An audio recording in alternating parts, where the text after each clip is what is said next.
Our goal is to make this a running and driving car as quick as possible.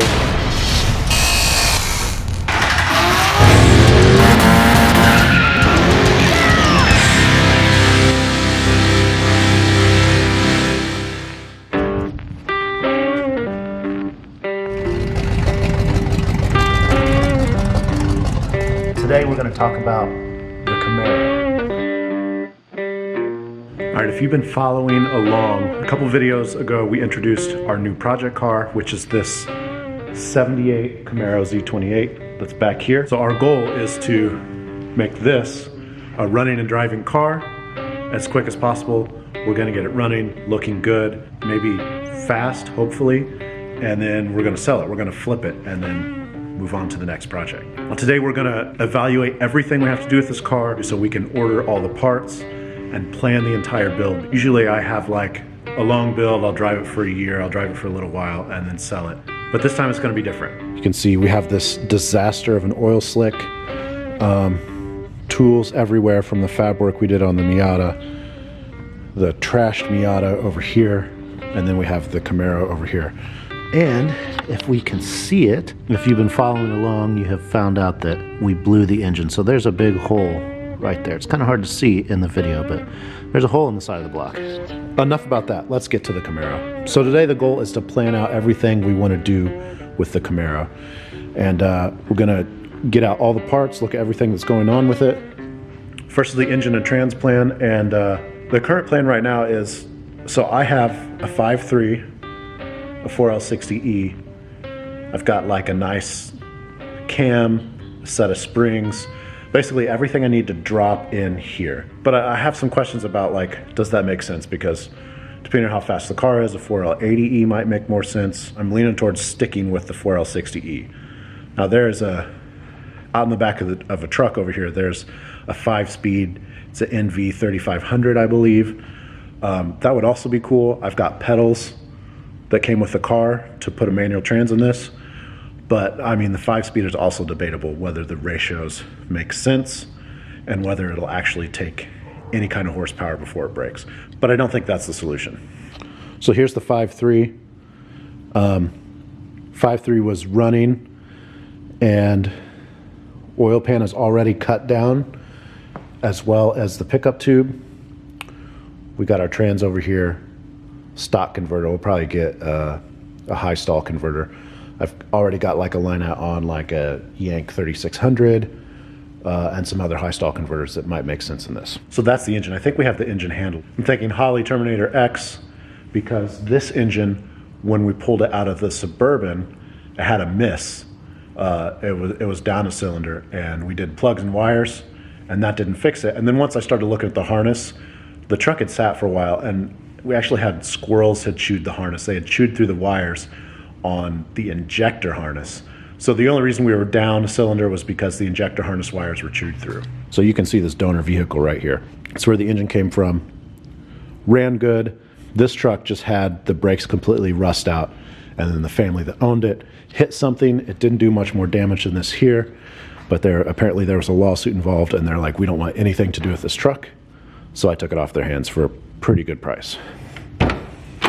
Okay, so here is where my dilemma or my debate with this car and the engine and how fast we should make it, what we should do with it.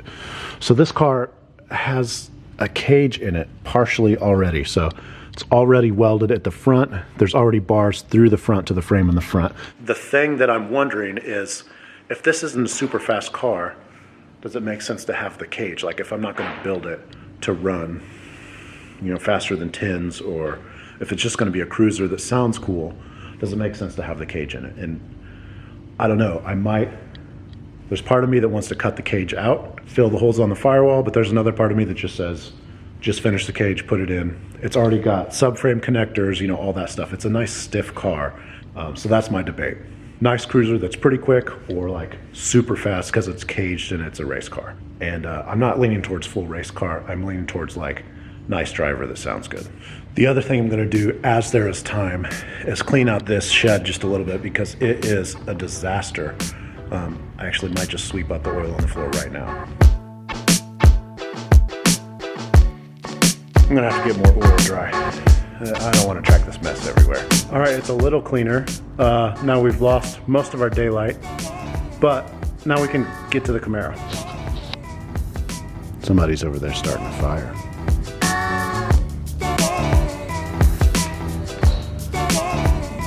All right, so the interior is filled with stuff, and there's some stuff in the trunk too, so we're just gonna empty everything out, take some inventory, and start planning, figuring out what we need to get. You've probably seen Ryan on Instagram or on the YouTube channel here and there, so it's probably time to give him a formal introduction. So Ryan, the Great Muffini on Instagram. May seem weird to some of you, but maybe not. Ryan is my uncle. We're about the same age. That would mean he's my dad's brother. So we just hang out here in the shed and work on stuff. He's got that sweet black truck. We've got some videos where he went drag racing in it that we're gonna see at some point. Probably see him a lot more on the channel. Greetings. Right when I walk away from it. All right, I'm gonna get started. Roll cage parts. Drag shaft. Oh, these are door bars. Shocks, pedals, see the end of a distributor, steering column linkage. Yep. So those are new drag shocks. Competition. Three-way adjustable. That's brakes. There's a whole pedal set for if you want to convert it to manual. This is a HEI distributor. And it's clear. With an Excel coil on it. There's there's another trans yoke. One of those sweet Spark-O-Matic EQ things. This thing was bumping. What is this? I don't know what this is. Some moldy gloves.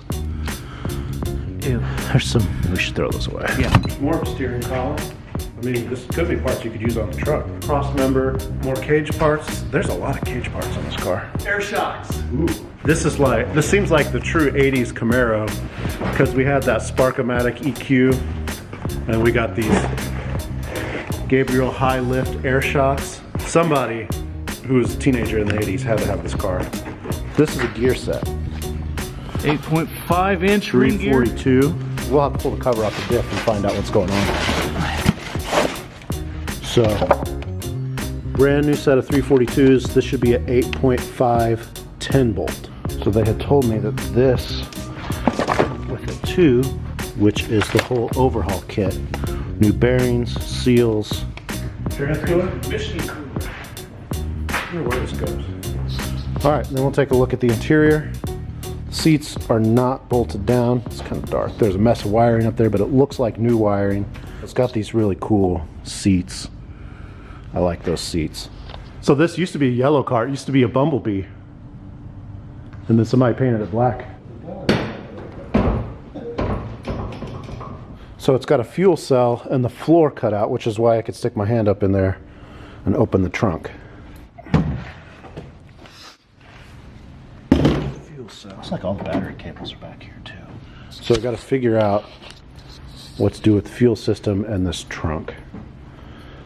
Like what to do with the trunk floor.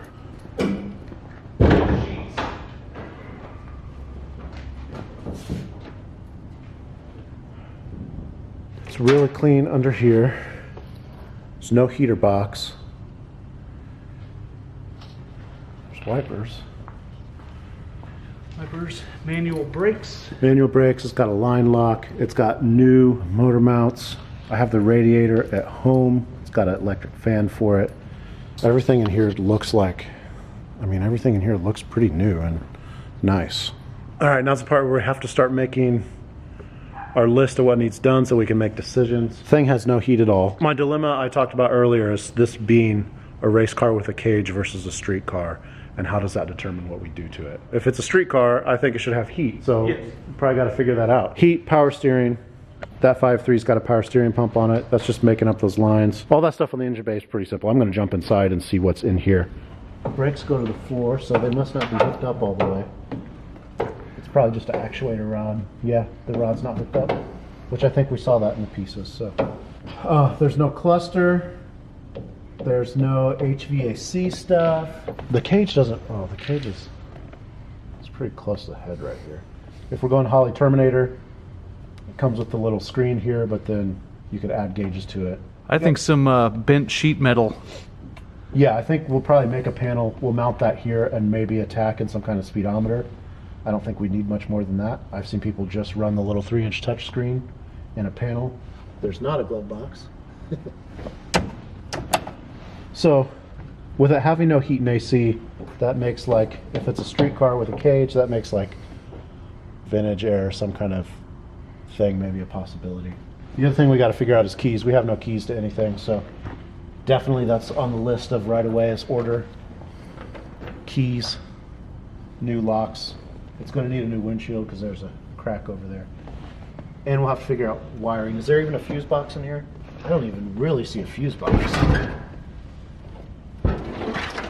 So that'll be fun. There's not a fuse box or a harness besides like that interior thing, so there's no wiring. All the harnesses for the car are there except for the main fuse block. So that's like the only, that's really the only wiring part that's missing. So I don't think they're not being wired in the car is as big an issue as I thought. So, but back here we got to figure out the fuel system. Probably going to go with this fuel cell. I've got all the stuff to do internal system here in this garage because we're going to do the Chevelle that way. And it's all like lines you can run E85 through, pumps, filters, all that stuff. So I might use that stuff, but it might be simpler to go with the external. There is one thing that I noticed when I was looking at it, when I was buying it. The only spot of rust in the entire car that needs addressed is right here. There's like a pinhole in the floorboard right there. It's the only rusty spot in the car. There's no rust anywhere else in the car, so we're gonna have to get a patch panel for that floor. These brand new tires on it. Not like racing tires. What size are those? 245, 60, 15. They look big on this car, but I mean that's pretty average. So it does have new tires. We're gonna paint those wheels black, and I want to put like those like derby hubcaps that are on the Capo Camaros because it goes with the all black look. All right, well that was everything. I think that's everything we needed to look at on the car. There weren't any big surprises for me except there not being a fuse block in the interior, like the fuse panel just being completely gone. I don't know how big of a deal that is. I mean, I don't necessarily love wiring cars, but it shouldn't be that big of a deal. All the wiring was there, we just didn't have a fuse panel. We could take the one out of the Suburban and use modern blade fuses. Yeah, we'll figure it out. We don't need the harness for the engine because we're going to use the Holley Terminator stuff, so that should wire up pretty easily. Fuel system wiring and heat/AC if we want to do that. I've already got a cam, Summit Stage 2 Turbo Cam. It's like a 3,000 to 7,000 RPM range cam. The debate is what torque converter to go in it. I mean, really shouldn't run a stock torque converter. It's a stupid question. I feel like it's a dumb question. When you can find a torque converter for 4L60E for like 250 bucks.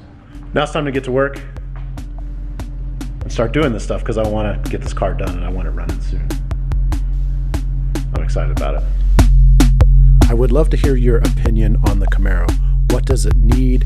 How should we do the build? How do we treat that race car versus street car thing? What should we do with this car? Also, if you're planning your own LS swap or any other sort of build like this, we are filming and have already filmed a ton of stuff about this build. So if that interests you, subscribe and especially hit the bell so you get notified whenever a new video about this build drops. As you can see from some of the footage in the background, we have already done a ton of work. We've already filmed a lot of the progress. We've learned a lot and we've made a lot of mistakes that we don't want you to make in your swap. So thanks for watching. If you haven't already, subscribe and share this with a friend who you think it might help.